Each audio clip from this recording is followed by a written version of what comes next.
વિદ્યાર્થી મિત્રો જોઈશું સ્વાધ્યાય 12.2 નો દાખલા નંબર 3.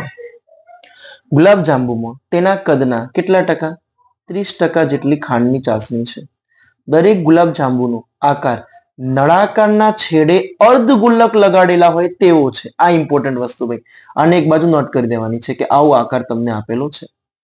તેની કુલ લંબાઈ, તેની એટલે ભાઈ જે આકાર બને છે એની કુલ લંબાઈ કેટલી છે તો 5 સેન્ટીમીટર અને એનો વ્યાસ પણ કેટલો છે 2.8 સેન્ટીમીટર. આવા કેટલા ભાઈ 45 ગુલાબ જાંબુમાં આશરે કેટલી ખાંડની ચાસણી હશે તે જણાવો. હવે આ દાખલો પેશન્સથી ખાલી સમજવાનો છે શું કહેવા માંગે છે, કારણ કે આની ગણતરી થોડી જોઈએ. હવે તો જો તમને શું કીધું છે કે એક ગુલાબ જાંબુનો આકાર કેવો છે તે દોરવાનો પ્રયત્ન આપણે કરીશું. કે દરેક ગુલાબ જાંબુનો આકાર નળાકારના છેડે શું લગાવેલું છે અર્ધગોલક. એક ગુલાબ જાંબુ અહીંયાથી જો આ એકમાં ગુલાબ જાંબુ આપ્યા છે બધા ચાસણી સાથે દોરેલા છે. હવે એક ગુલાબ જાંબુ છે અને દોરવાનો અહીંયા પ્રયત્ન કરું છું. તો અહીંયા જોજો ખાસ નળાકારના છેડે, તો પહેલા નળાકાર ક્લિયર જોઈશે તો અહીંયા જો આવ્યું તે દર્શાવી દઉં છું. ધારી લો એક નળાકાર છે, બી તૂટક રેખા હંમેશા હું દર્શાવું છું આવી રીતે. તો આ તૂટક રેખા, એના વચ્ચેની એની ઘાટી લાઈન, તો અહીંયા ઘાટી લાઈન પણ દર્શાવીશું.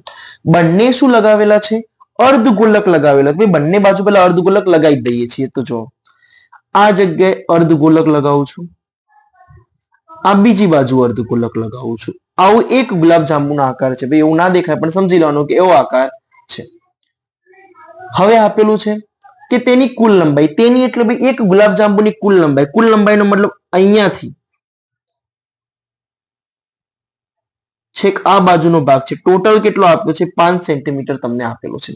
તથા તેનો વ્યાસ, તેનો વ્યાસ એટલે ભાઈ આ જગ્યા જે દેખાય છે એનો ગુલાબ જાંબુનો વ્યાસ કેટલો છે 2.8. 2.8 નો મતલબ અહીંયાથી આખો ભાગ કેટલો થશે 2.8 સેન્ટીમીટર. તો 45 ગુલાબ જાંબુ, ભાઈ કેટલાની વાત કરી આપણે? આ એકની વાત કરી, એવા કેટલા જોઈએ છે 45. અને 45 માંથી દરેકમાં કેટલા ટકા ચાસણી છે તો 30% ચાસણી છે. હવે દાખલાને પહેલા સમજીએ કે મારે આ દાખલો ગણવા માટે કઈ કઈ વિગત જોઈએ છે. સમજો, હું અહીંયા ખાલી એક ગુલાબ જાંબુની વાત કરું. કેટલા? માત્ર ખાલી એક જ ગુલાબ જાંબુની વાત કરું છું.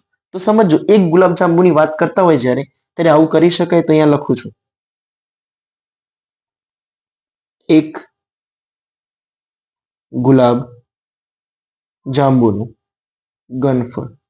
પહેલા હું એકનું શોધીશ, પછી એવા મારે કેટલાના શોધવાના છે તો 45 ના, તો ગુણ્યા 45 કરી દઈશું. તો એક ગુલાબ જાંબુનું મારે ઘનફળ શોધવું હોય તો આ એક ગુલાબ જાંબુ છે. ભાઈ કયા કયા ભાગ છે તમને સીધું સીધું દેખાય છે. એક નળાકાર છે અને બંને છેડે શું છે અર્ધગોલક છે. તો અહીંયા આવું લખાય. તો પહેલું એક ગુલાબ જાંબુમાં કયા છે તો એક છે નળાકાર, તો અહીંયા લખીશું કે નળાકારનું ઘનફળ પ્લસ કેટલા અર્ધગોલક છે 2 અર્ધગોલક છે. તો 2 ગુણ્યા અર્ધગોલક ભાગનું શું છે ઘનફળ ઇઝ ઇક્વલ ટુ નળાકારનું ઘનફળ શું થાય ભાઈ? તો આપણને ખબર છે πr² પ્લસ 2 ગુણ્યા અર્ધગોલકનું કેટલું છે તો 2/3 πr નો ઘન. બંનેમાંથી જે કોમન હોય કોમન કાઢી દેવાનું. પણ આના પહેલા જોઈ લઈએ કે આ દાખલો મારે ગણવો હોય તો અહીંયા નળાકાર માટે ત્રિજ્યા જોઈશે, ઊંચાઈ જોઈશે એટલે કે h. અર્ધગોલક માટે પણ અહીંયા શું જોઈશે? ત્રિજ્યા જોઈશે. તો આપણે એને શોધી દઈએ છીએ સૌથી પહેલા. તો જો અહીંયા તમને કીધું છે ભાઈ આખો વ્યાસ કેટલો આપ્યો છે નળાકારનો 2.8. તો અહીંયા આવું લખાય કે નળાકારની ત્રિજ્યા r બરાબર કેટલી થશે ભાઈ? તો વ્યાસ ભાગ્યા 2 ઇઝ ઇક્વલ ટુ વ્યાસ કેટલો છે 2.8 છે તો 2.8 ભાગ્યા 2 એટલે કે 1.4 સેન્ટીમીટર ત્રિજ્યા થાય. ભાઈ નળાકારની જેટલી હોય એટલી ને એટલી જ કોની હોય? તો એટલી ને એટલી કોની હશે? અર્ધગોલકની. તો અહીંયા હું લખી દઉં છું કે અર્ધગોલકની ત્રિજ્યા r બરાબર પણ 1.4 સેન્ટીમીટર થાય. બંનેની ત્રિજ્યા મળી ગઈ. તો r અને r બંનેમાં ઓકે. હવે h એટલે કોની? આખો ભાગ તમને કેટલો છે 5 સેન્ટીમીટર. મારે આખો નહીં જોઈતો, મારે તો અહીંયાથી આટલો ભાગ જ જોઈએ છે. હવે જુઓ એક વિગત આપણે અગાઉ પણ કીધી હતી કે અર્ધગોલકની જેટલી ત્રિજ્યા થાય, કેટલી ત્રિજ્યા થાય છે 1.4, એ જ એની શું થાય ઊંચાઈ થાય. તો જેટલી ત્રિજ્યા હોય એ પણ શું થાય એની ઊંચાઈ. તો આનો મતલબ આખું 1.5 છે. અહીંયાથી આટલો ભાગ 1.4 છે, અહીંયાથી આટલો ભાગ પણ 1.4 છે. મારે વચ્ચેનો શોધવો હોય તો શું કરું, પાંચમાંથી આ ભાગ અને આ ભાગ બાદ કરું તો મને વચ્ચેનો મળી જાય કે ના મળી જાય, તો મળી જાય. તો અહીંયા લખી દઉં છું કે નળાકાર ભાગની ઊંચાઈ, નળાકાર ભાગની ઊંચાઈ, ભાઈ ઊંચાઈ પણ કહી શકાય અને આડું આપ્યું છે તો ભાઈ લંબાઈ પણ કહી શકાય, કારણ કે આડું છે એટલે. તો મારે જો h શોધવું હોય તો અહીંયા કુલ લંબાઈ છે, તો શું કરીશ, h શોધવા માટે પહેલું છે કુલ લંબાઈ, કુલ લંબાઈ માઇનસ કુલમાંથી શું બાદ કરું, તો આ બાજુનો ભાગ અને આ બાજુનો ભાગ એટલે ભાઈ અર્ધગોલકની ત્રિજ્યા. પણ કેટલા અર્ધગોલક છે, 2, તો 2 ગુણ્યા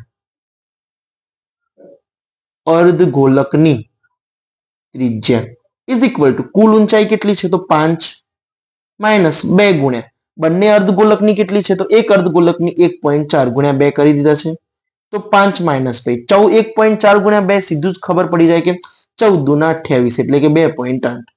5 માંથી 2.8 જાય તો અહીંયા તમને મળશે 2.2 સેન્ટીમીટર. શું મળ્યું ભાઈ, અહીંયા ઊંચાઈ મળી ગઈ. બધી વસ્તુ ક્લિયરલી મળી ગઈ છે. હવે જ્યારે દાખલો ગણતા હોય ત્યારે જે કોમન વિગત છે એને પહેલા આપણે કોમન લઈ લઈશું. તો જોઈએ છે દાખલામાં શું વિગત કોમન છે. તો અહીંયા જુઓ પાઈ છે તો પાઈ છે, આર સ્ક્વેર છે તો અહીંયા આર ઘન છે, તો આર સ્ક્વેર કોમન નીકળે તો અહીંયા લખાય પાઈ આર નો સ્ક્વેર. કૌંસમાં શું વધે છે, તો અહીંયા જો પાઈ આર સ્ક્વેર નીકળી ગયા તો h plus pi r square નીકળ્યા 2 ગુણ્યા 2 તો 4, નીચે 3 એમ ના એમ. શું વધશે ભાઈ, એની સાથે એક આર ની કિંમત હશે એમ ના એમ તમને જોવા મળશે. હવે આ કેલ્ક્યુલેશન સીધું ઉપર દર્શાવીએ છીએ તો અહીંયા જુઓ પાઈ ની કિંમત કેટલી છે, તો 22/7. આપી ના હોય તો 22/7 જ લેવાની. આર ની કિંમત કેટલી છે, તો જો અહીંયા આર 1.4, પણ કેટલી વખત ભાઈ, 2 વખત 1.4 ગુણ્યા 1.4. તો અહીંયા લખી દઉં છું સીધું કે 1.4 ગુણ્યા 1.4 કૌંસમાં h ની કિંમત કેટલી છે ભાઈ, h કેટલા છે, તો h 2.2 પ્લસ 4/3 ગુણ્યા r ની કિંમત કેટલી છે, તો કેટલી છે ભાઈ 1.4. તો સીધું આને કરીશું 1.4. ઓકે છે અહીંયા સુધી. હા, હવે જો આજે છેદ ઉગતા હોય સરળતાથી છેદ આપણે ઉડાડવાનો પ્રયત્ન કરીશું. તો અહીંયા જો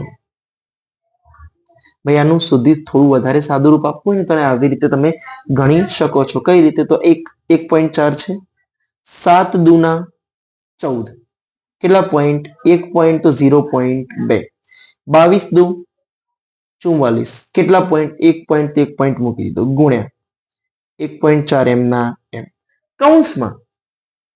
હવે અહીંયા 2.2 છે તો જો 2.2 નીચે કશું ના હોય તો 1 કહેવાય. હવે 3 ને 1 નો લસા પહેલા શું થાય એ કહી દો.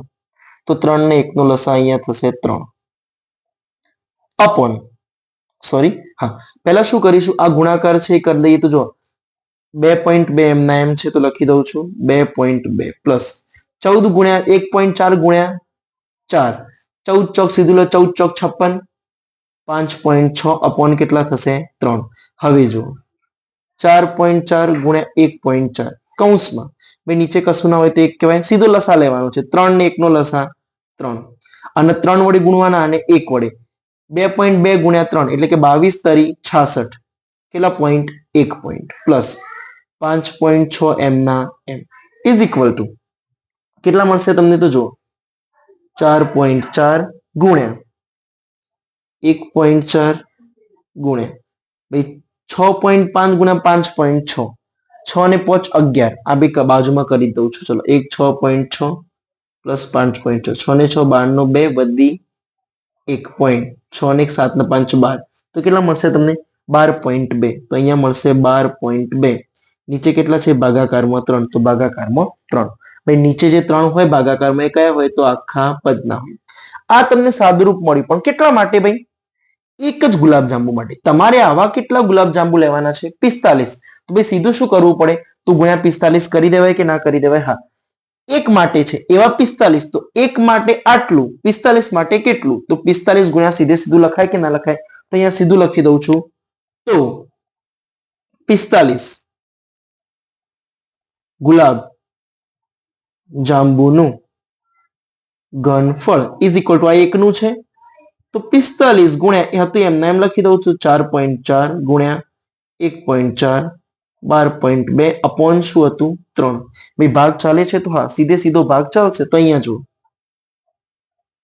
15 તરી 45 લખાય કે ના લખાય? તો લખી શકે. તો અહીંયા તમને શું મળે છે? જો 15 ગુણ્યા 4.4 ગુણ્યા 1.4 ગુણ્યા 12.2 પાછળ આપણે એકમ લખીશું સેન્ટીમીટર નું ઘન એટલે કે સેન્ટીમીટર ક્યુબ. હવે આ તમને 45 ગુલાબ જાંબુનું કુલ મળી ગયું. કેટલું મળી ગયું? કુલ ઘનફળ મળ્યું.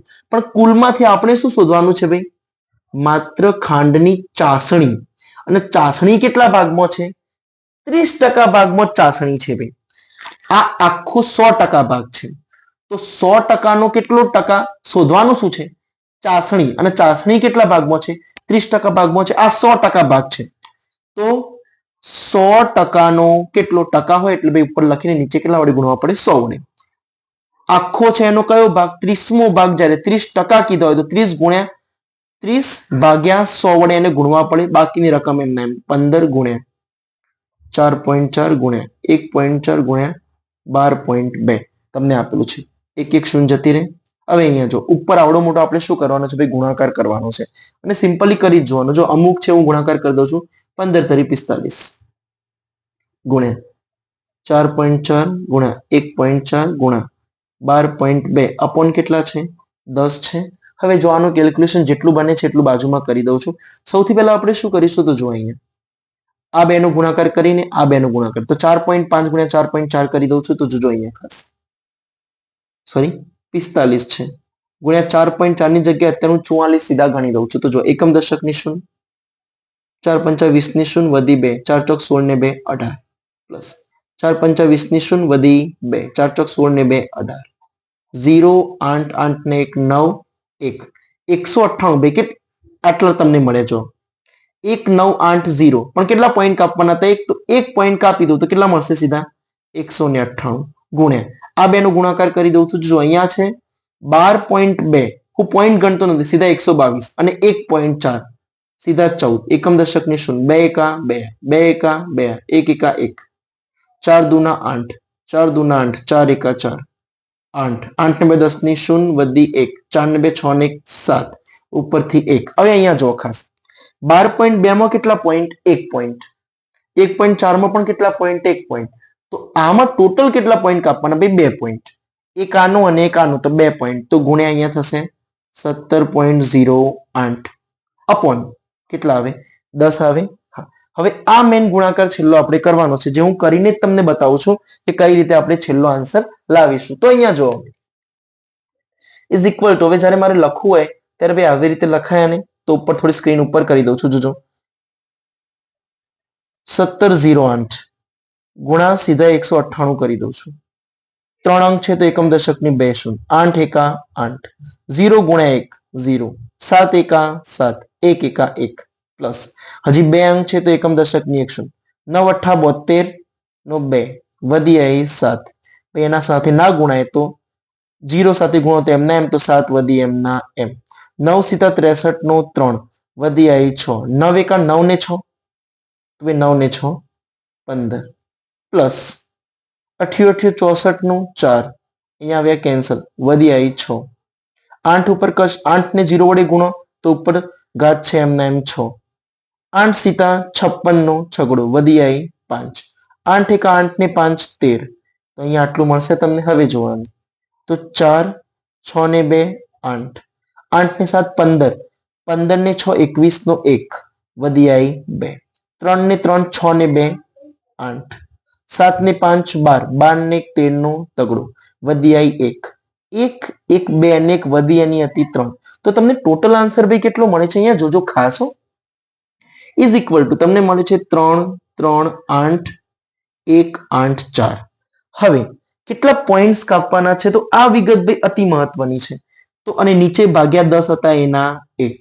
તો અહીંયા જુઓ કેટલા પોઈન્ટ કાપવાના હતા? 2. તો આ 2 પોઈન્ટ મેં કાપી દીધા. હજી અને આવી રીતે આગળનું સ્ટેપ કહેવાય તો અહીંયા જો 3381.84 ભાગ્યા 10. હજી નીચે 10 છે તો ઉપર કેટલા પોઈન્ટ કપાય? તો આ પોઈન્ટ આગળ આવી જશે તો આ પોઈન્ટ આગળ આવી જાય તો એનો મતલબ થાય કે 338 એક પોઈન્ટ આગળ આવી જાય તો પોઈન્ટ 184 પાછળ શું આવશે? તો સેન્ટીમીટર ઘન. તો અહીંયા જુઓ 338.184 સેન્ટીમીટર ઘન થાય. છેલ્લું સેન્ટેન્સ લખવાનું છે કે આવા 45 ગુલાબ જાંબુમાં આશરે કેટલી ચાસણી હશે? તો 338.184 સેન્ટીમીટર ઘન જેટલી ચાસણી હશે. વિદ્યાર્થી મિત્રો એકવાર આનું કેલ્ક્યુલેશન જોઈ લેજો. ફરીથી કહી દઉં છું, જોઈતી વિગત લઈ લેવાની છે. એક ગુલાબ જાંબુમાં શું છે? નળાકાર વત્તા 2 અર્ધગોલક, તો નળાકાર વત્તા અર્ધગોલક કરી દીધા. એની કેલ્ક્યુલેશન કરવાની છે. ભાઈ એક ગુલાબ જાંબુ માટે શોધ્યું. આવા તો કેટલા છે? 45. તો આ સ્ટેપમાં આપણે ગુણ્યા 45 કરી દીધા. એના પછી 45 માટે તો આપણે કુલ શોધ્યું, પણ આપણે કુલ નહીં, આપણે તો ખાલી શું જોઈએ છે ભાઈ? ખાંડની ચાસણી. તો કેટલા ટકા ભાગમાં ચાસણી છે? 30%. તો અહીંયા 30% અને ટકા હોય ત્યારે 30/100. બાકીનું એમના એમ છેલ્લે કેલ્ક્યુલેશન કરીને તમને આન્સર મળશે 338.184 સેન્ટીમીટર ઘન.